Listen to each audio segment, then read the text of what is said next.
You guys welcome back to my channel. নিয়ে আসলাম তোমাদের জন্য আরো একটা অসাম ফানি ভিডিও। বাঙালির ভাতিজারা জিম্বাবুয়ে সফরে গেছে পিকনিক করতে, অথচ তারা কোনো বিরিয়ানি মাংস পোলাও কিছু পাইতেছেই না। কিভাবে পাবে? সব তো জিম্বাবুয়ের ভাতিজারা খাইয়া বাঙালির পিছনে বাঁশ আর হাতে হারিকেন ধরাই দিতেছে।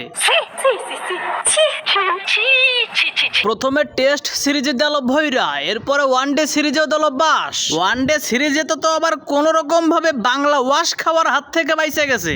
এখন আবার পালা আইছে টি-20 সিরিজ। এখানেও প্রথম টি-20 ম্যাচে আইসে পুরো আসলা বাঁশ খেয়ে গেছে। মানে কি বলবো, যাই হোক এবার শুধু আজকের ম্যাচটা যদি ম্যাচ হারে তাহলে পুরো সাপোর্টটাই খালি বাঁশ খাওয়ার উপরেই গেল। একটা সময় ছিল জিম্বাবুয়ের সাথে ম্যাচ মানেই আমরা ভাবতাম সিরিজ জিতবো ইজিলি, আর এখন বাঙালির পুত্রের এমন অবস্থা হয়েছে যে ম্যাচ শুরু হওয়ার আগেই সমর্থকরা চিন্তায় থাকে যে আজকের বাঁশ কোন দিক দিয়ে দিবে না আর কোন দিক দিয়ে যে বাইরে হবে না আল্লাহই জানে। তো যাওগা সামনে চলে যাচ্ছে ভিডিওর মূল পর্বে। কিরে শালার ভাতিজারা, তোরা তো দেখি আমার মান সম্মান একবারে পদ্মা নদীতে ভাসাই দিছস। আরে মান সম্মান দেখতেছি ভাসতে ভাসতে একবারে বুড়িগঙ্গা নদীতে চলে যাবে না। তাও তোরা জিম্বাবুয়ের লগে সিরিজ জিততে পারবি না, যা দেখতেছি।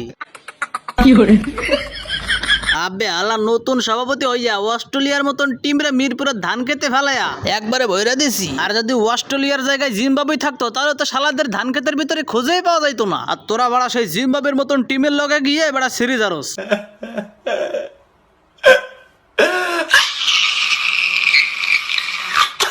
এ কাকু কছিলাম কি অত রাগারাগি করে কি লাভ? যা হওয়ার তা তো হয়েই গেছে। এর থেকে এক কাজ করো, বাঙালির বাতি থাকো আর দেশে আইতে দিও না। ওরা ওই জায়গায় থাকুক, ওরা ওইখানে কুলিগিরি মুসিগিরি করে খাক। ওইটাই ওদের আসল কাজ, ওইটাই ওরা ভালো পারবে করতে। আরে ভাই, টিমের ভিতরে এত লটফট দিয়ে ভরা থাকলে কি ম্যাচ জেতা যায় নাকি? এ ভাই, ও তুমি কি কথা কইলি? লটফট বলতে কারে বোঝাচ্ছ ভাই?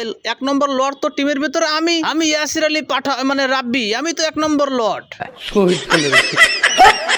আর দুই নম্বর লট বলতে গেলে সিল্লান ফার্স্ট নুরুল হাসান সোহান। এই সোহান না তো মনে করো আমগো লট গ্রুপের সহসভাপতি, তাই তেমন একটা খেলা ভালো খেলতে পারে নাই। কিন্তু আমি কিন্তু সহসভাপতি না, আমি কিন্তু এই লট গ্রুপের প্রেসিডেন্ট। আর সেজন্যই তো আমার দায়িত্বটাও একটু বেশি। এজন্যই তো প্রথম টি-20-তে কি খেলাটা না দেখাইলাম। শালা আর কয়েকটা বার খেলতে পারলে তো আমরা জিতেই যেতাম। এ ভাই, না আমার বাঙালির ভাতিজাদের মুখের দিকে তাকাইলে খুব মায়া হচ্ছে। কারণ এই বাঙালির ভাতিজারা যখনই সুযোগ পাইছে আমাদেরকে ওদের দেশে ডেকে নিয়ে গিয়ে আমাদের হাতে হারিকেন আর পিছনে বাঁশ ভরে দিছে বরাবরই। কিন্তু এইবার সময় পাল্টাইছে রে ভাই। সময় তো আর সব সময় এক থাকে না। এই বাঙালির ভাতিজাগো আমাদের দেশে আইন না যেভাবে নাচাচ্ছি, এরকম তো আমরা বান্দরও নাচাইতে পারি না। আহারে, চোখের পানিতে বুকটা বাইসা যায়।